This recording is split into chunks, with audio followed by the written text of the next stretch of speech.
शांताकारं भुजंगशयनं पद्मनाभं सुरेशं विश्वाधारं गगनसदृशं मेघवर्णं शुभांगं लक्ष्मीकान्तं कमलनयनं योगिभिध्यानगम्यं वंदे विष्णुभवभयहरं सर्वलोकैकनाथं।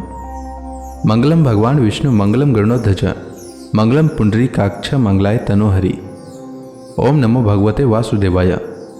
आज का दिन आप सभी के लिए मंगलमय हो। आइए सुनते हैं फागुन मास कथा का 23वां अध्याय। श्री मैत्रेय जी कहते हैं, विदुर जी, इस प्रकार भगवान शंकर ने प्रचेताओं को उपदेश दिया। फिर प्रचेताओं ने भगवान शंकर की बड़ी भक्ति भाव से पूजा की।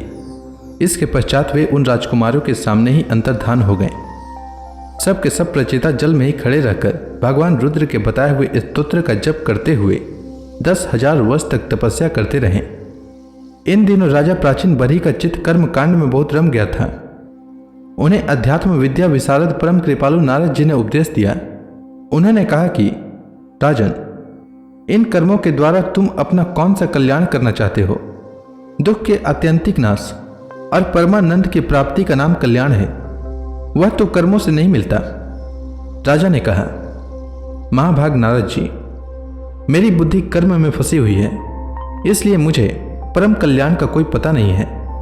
आप मुझे विशुद्ध ज्ञान का उपदेश दीजिए, जिससे मैं इस कर्म बंधन से छूट जाऊं। जो पुरुष कपट धर्म में गृहस्थाश्रम में ही रहता हुआ पुत्र, स्त्री और धन को ही परम पुरुषार्थ मानता है, वह अज्ञान व संसारारण्य में ही भटकता रहने के कारण उस परम कल्याण को प्राप्त नहीं कर सकता। श्री नारद जी ने कहा, देखो देखो राजन, तुमने यज्ञ में निर्दयता पूर्वक जिन हजारों पशुओं की बलि दी है, उन्हें आकाश में देखो। ये सब तुम्हारे द्वारा प्राप्त हुई पीड़ाओं को याद करते हुए बदला लेने के लिए तुम्हारी बाट देख रहे हैं। जब तुम मरकर परलोक में जाओगे, तब ये अत्यंत क्रोध में भरकर तुम्हें अपने लोहे के से सिंगों से छेदेंगे। अच्छा, इस विषय में मैं तुम्हें एक प्राचीन उपाख्यान सुनाता हूं। वह राजा पुरंजन का चरित्र है। उसे तुम मुझसे सावधान होकर सुनो। राजन, पूर्व काल में पुरंजन नाम का एक बड़ा यशस्वी राजा था। उसका अभिज्ञात नामक एक मित्र था। कोई भी उसकी चेष्टाओं को समझ नहीं सकता था। राजा पुरंजन अपने रहने योग्य स्थान की खोज में सारी पृथ्वी में घुमा।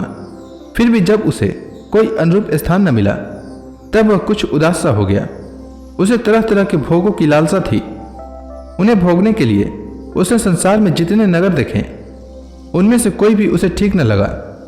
एक दिन उसने हिमालय के दक्षिण तटवर्ती शिखरों पर कर्मभूमि भारत खंड में एक 9 द्वारों का नगर देखा। वह सब प्रकार के सुलक्षणों से संपन्न था।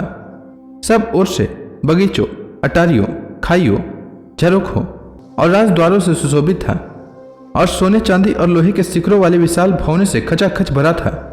उसके महलों की फर्शें नीलम, स्फटिक, वैदुर्य, मोती, पन्ने और लालों की बनी हुई थी। अपनी कांति के कारण वह नागों की राजधानी भोगवती पुरी के समान जान पड़ता था। उस नगर के बाहर दिव्य वृक्ष और लताओं से पूर्ण एक सुंदर बाग था। उसके बीच में एक सरोवर सुशोभित था। वहां के वन्य पशु भी मुनिजनोचित अहिंसादी व्रतों का पालन करने वाले थे, इसलिए उनसे किसी को कोई कष्ट नहीं पहुंचता था। राजा पुरंजन ने उस अद्भुत वन में घूमते घूमते एक सुंदरी को आते देखा, जो अकस्मात उधर चली आई थी। उसके साथ 10 सेवक थे, जिनमें से प्रत्येक 100 नायिकाओं का पति था। एक 5 फन वाला सांप उसका द्वारपाल था। वही उसकी सब ओर से रक्षा करता था। वह सुंदरी भोली भाली किशोरी थी और विवाह के लिए श्रेष्ठ पुरुष की खोज में थी। उसका रंग सांवला था। वह पीले रंग की साड़ी और सोने की करधनी पहने साक्षात कोई देवी सी जान पड़ती थी। राजा पुरंजन ने उस देवी से मधुर वाणी में कहा, कमल लोचने, मुझे बताओ तुम कौन हो, किसकी कन्या हो? साध्वी, इस समय आ कहां से रही हो? तुम्हारे साथ इन 11वें महान सूर्यवीर से संचालित ये 10 सेवक कौन है, और ये सहेलियां तथा तुम्हारे आगे आगे चलने वाला यह सर्प कौन है? सुंदरी, तुम साक्षात उमा, रमा और ब्रह्माणी में से कोई हो। सुभगे, अगर तुम इनमें से कोई नहीं हो तो तुम कोई मानवी ही हो। तो लक्ष्मी जी जिस प्रकार भगवान विष्णु के साथ वैकुंठ की शोभा बढ़ाती हैं, उसी प्रकार तुम मेरे साथ इस श्रेष्ठ पुरी को अलंकृत करो। देखो, मैं बड़ा ही वीर और पराक्रमी हूं। श्री नारद जी ने कहा, वीरवर, जब राजा पुरंजन ने उससे इस प्रकार कहा, तब उस बाला ने भी हंसते हुए उसका अनुमोदन किया। वह भी राजा को देखकर मोहित हो चुकी थी। वह कहने लगी, नरश्रेष्ठ, हमें अपने उत्पन्न करने वाले का ठीक ठीक पता नहीं है और न हम अपने या किसी दूसरे के नाम या गोत्र को ही जानते हैं। वीरवर, आज हम सब इस पुरी में हैं, इसके सिवा मैं और कुछ नहीं जानती। मुझे इसका भी पता नहीं है कि हमारे रहने के लिए यह पुरी किसने बनाई है। प्रियवर, ये पुरुष मेरे सखा और स्त्रियां मेरी सहेलियां हैं तथा जिस समय मैं सो जाती हूँ यह सर्प जागता हुआ इस पुरी की रक्षा करता रहता है। शत्रुदमन, आप यहाँ पधारे, यह मेरे लिए सौभाग्य की बात है। आपका मंगल हो। आपको विषय भोगों की इच्छा है, उसकी पूर्ति के लिए मैं अपने साथियों सहित सभी प्रकार के भोग प्रस्तुत करती रहूंगी।